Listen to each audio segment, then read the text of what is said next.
Yuta তো vowel, ইউয়ের আগে generally কিন্তু অ্যান বসে, ভাওয়েলের আগে যেমন অ্যান বসে, তো ইউয়ের আগে আশা করব সেখানে অ্যান বসবে।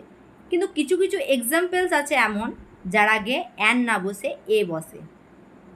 যেমন একটা উদাহরণ বলছি, যে ইউনিভার্সিটি, UNIVERSITY, ইউনিভার্সিটি, দেখো এখানে ইউ দিয়ে শুরু হয়েছে, তো হিসাব মতো এখানে আমার অ্যান ইউনিভার্সিটি হওয়া উচিত, কিন্তু এখানে হয় এ ইউনিভার্সিটি। কেন হয়?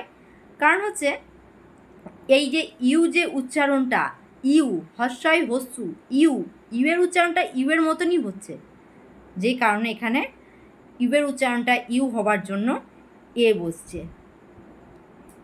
এরকম ইউনিফর্ম, ইউনিভার্সিটি, ইউনিকর্ন, ইউনিট, এই সমস্ত ক্ষেত্রে ইউনিক, এই সমস্ত ক্ষেত্রে কিন্তু এ বসে।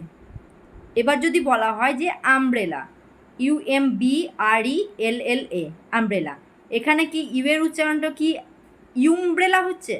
যদি উচ্চারণটা যদি ইউমব্রেলা হতো তাহলে কিন্তু এখানে অবশ্যই এ বসতো, কিন্তু যেহেতু এখানে উচ্চারণটা, প্রোনাউন্সিয়েশনটা এখানটাতে আমব্রেলা হচ্ছে, তাই এখানটাতে অ্যান বসবে, তাই আমব্রেলার আগে অ্যান বসে। এখানেই কিন্তু ইউ দিয়ে শুরু হচ্ছে, অথচ এখানে অ্যান বসছে জাস্ট উচ্চারণটার জন্য।